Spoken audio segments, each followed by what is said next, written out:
The package was supposed to be boring. That's what made it stand out when it wasn't there. I'd been tracking it all morning. Out for delivery, then delivered.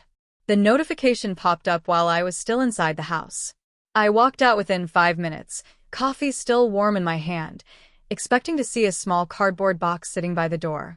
Nothing. No box. No note. No sign it had ever been there. At first, I assumed the usual explanations. Wrong address. Driver mistake. Maybe it slid behind the planter. I checked the porch, the side yard. Even the neighbor's steps, nothing. Then I remembered the camera. I'd installed a doorbell camera months earlier, mostly because the HOA had a habit of inspecting properties without notice. I opened the app, scrubbed back to the delivery time, and watched.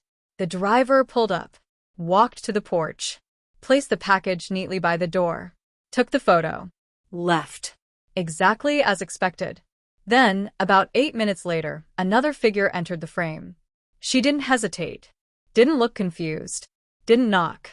She walked straight up to my porch, bent down, picked up the package, and walked away like it belonged to her. I recognized her immediately. The HOA president. Same haircut. Same oversized sunglasses. Same posture I'd seen a dozen times at board meetings. Confident, entitled, completely unbothered. I replayed the clip 3 times, hoping I was wrong. I wasn't. She didn't hide her face. Didn't check for cameras. Didn't rush. She even paused briefly, adjusting her grip on the box before heading down the path toward the street. I felt that slow, sinking feeling in my chest, the one that comes when something small suddenly becomes much bigger. This wasn't a porch pirate. This wasn't a misunderstanding. This was the head of the HOA casually taking my property in broad daylight. I checked the timestamp. Middle of the afternoon. Plenty of people home. Plenty of visibility. Which made it worse. Because it meant she didn't think she could be questioned. I didn't confront her. Not yet. Instead, I saved the clip. Downloaded the footage. Backed it up. Labeled the file with the date and time. Then I sat down and thought. This wasn't our first issue. The HOA had been pushing boundaries for months. Parking violations on private space. Warnings about landscaping that wasn't under their jurisdiction. Casual threats dressed up as reminders. Still, stealing a package was different. Personal. Documented. Undeniable. I checked the delivery confirmation again. Address correct. Photo clear. Time logged. Everything lined up. I waited the rest of the day, half expecting the package to magically reappear on my porch. It didn't. By evening, I had a decision to make. I could walk over and demand it back. I could email the board and start a paper trail. Or I could do what the HOA loved to do to everyone else. Follow procedure. Document everything. And let the truth speak for itself. I chose the third option. Because when someone in power assumes no one will challenge them, the most effective response is in anger. It's evidence. And I had plenty of it. I didn't go to her house that night. That surprised even me. Every instinct said to knock on her door, phone in hand, camera footage queued up and ready. But something about the way she'd taken the package, so casually, so openly, told me this wasn't going to be solved by a doorstep argument. People who think rules don't apply to them don't respond well to confrontation. They respond to consequences. So instead, I waited. The next morning, I sent a polite email to the HOA's general inbox. Not accusatory. Not emotional. Just facts. Hi. A package addressed to my home was delivered yesterday at 2:14 p.m. and removed from my porch shortly after. I have clear video documentation of the removal. Please advise on how the HOA would like to handle this. I didn't name her. I wanted to see who would step forward. An hour passed. Then 2. By mid-afternoon, I got a reply from her. Short. Dismissive. Carefully worded. There may have been a misunderstanding regarding a package left in a common area. If HOA property was involved, we can review it during our next meeting. Common area. My porch. That one phrase told me everything. She wasn't denying it. She was reframing it. I replied once more, attaching a still image from the footage. Just one frame. Clear enough to show her face, the box in her hands, my front door behind her. I don't believe my front porch qualifies as a common area. The footage timestamp is included for reference. This time, the response didn't come right away. When it did, it was longer and colder. She suggested the matter be handled internally, asked me not to circulate accusations, and reminded me of the HOA's code of conduct regarding defamation. That was the moment I realized she thought this would scare me. The HOA loved paperwork. They loved procedures. They loved reminding homeowners that they were always one violation away from a fine. But they assumed the rules only flowed one direction. I didn't respond. Instead, I started building a timeline. Delivery confirmation, video footage, email exchanges, HOA bylaws regarding theft and board member conduct. It was all there, spelled out in black and white.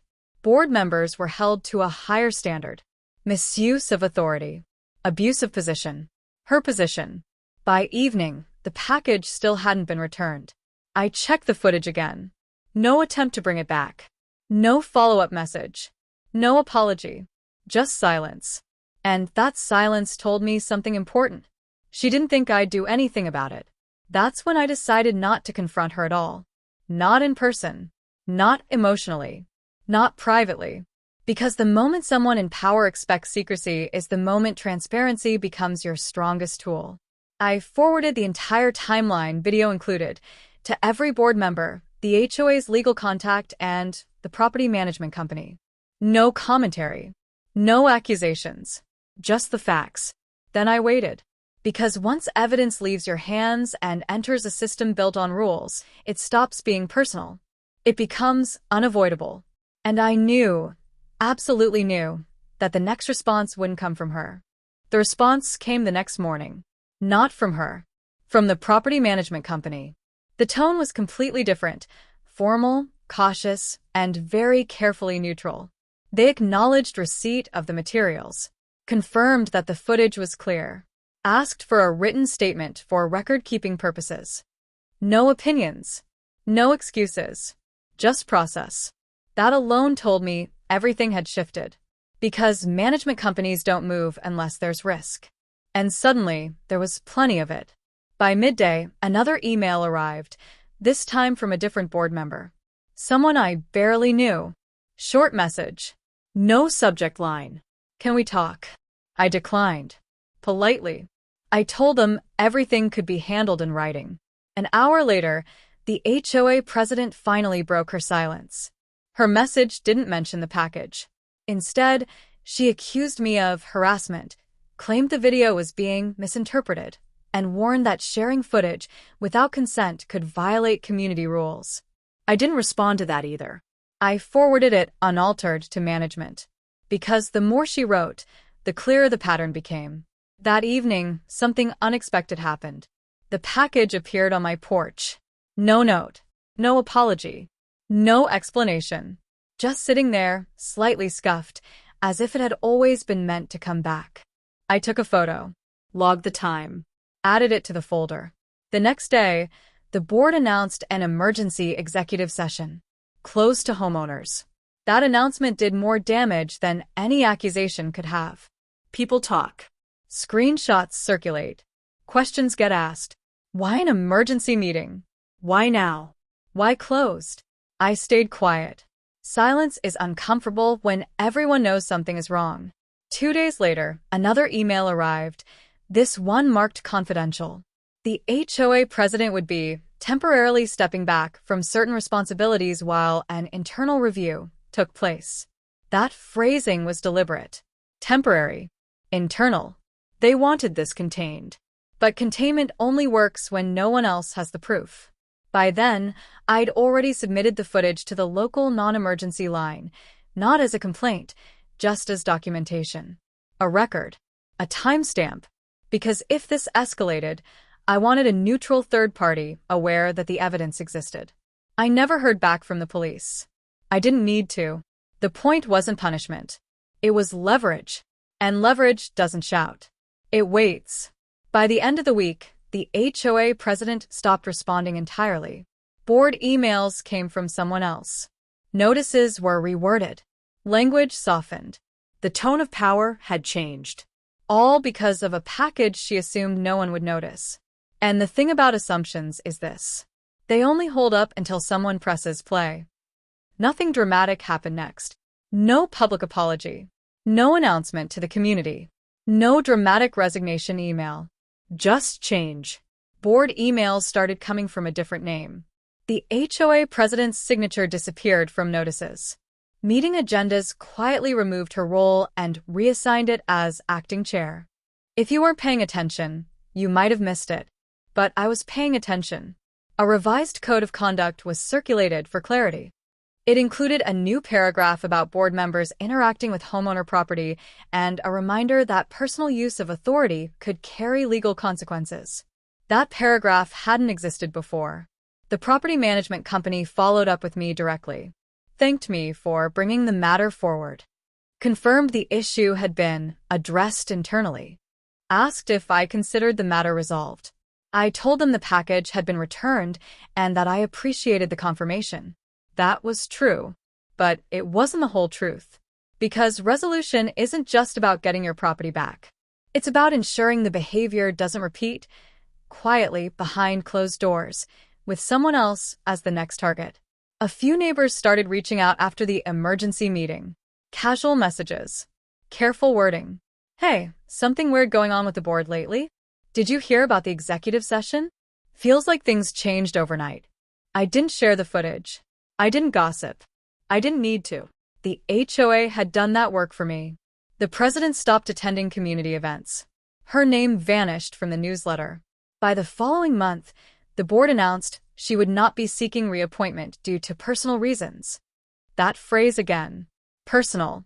As if authority misused in public somehow became private when consequences arrived. Life in the neighborhood grew quieter after that. Notices were fewer. Language softened. Enforcement became more selective. Respectful, even. My porch camera kept recording, of course. But it never caught her again. And that's when I realized something important. The most effective accountability doesn't come from confrontation or spectacle. It comes from documentation, patience, and letting systems do what they're designed to do, when you give them no room to look away. She never admitted anything. She didn't have to. The silence said enough. A few weeks later, the HOA held its annual meeting. I almost didn't go. Not because I was nervous, but because there was nothing left to prove. Still, I showed up. Sat in the back. Listened. The new acting chair opened the meeting by emphasizing trust, transparency, and respect between the board and homeowners. Words that hadn't been priorities before. No names were mentioned. No incidents referenced. But everyone understood why the tone had changed. The former president wasn't there. Her seat was empty. And for the first time since I'd moved in, the HOA meeting felt normal. Afterward, a neighbor approached me quietly. Told me they'd had an issue with the board months earlier, but never said anything. Asked how I'd managed to handle it so calmly. I told them the truth. I didn't win because I argued better. I didn't win because I was louder. I won because I had proof, and I let it speak. Authority, real authority, doesn't come from titles or email signatures. It comes from accountability. And the moment someone in power forgets that, they stop being powerful. They become fragile. The package was long gone by then, opened, used, forgotten. But what stayed with me was the lesson. Rules are only effective when they apply to everyone. Cameras don't care who you are. Records don't take sides. And systems, when documented properly, don't bend for convenience. The HOA didn't collapse. The neighborhood didn't erupt. Life simply corrected itself. And that's the thing about quiet justice. It doesn't announce itself. It doesn't gloat. It doesn't destroy anything. It just restores balance. One small package at a time.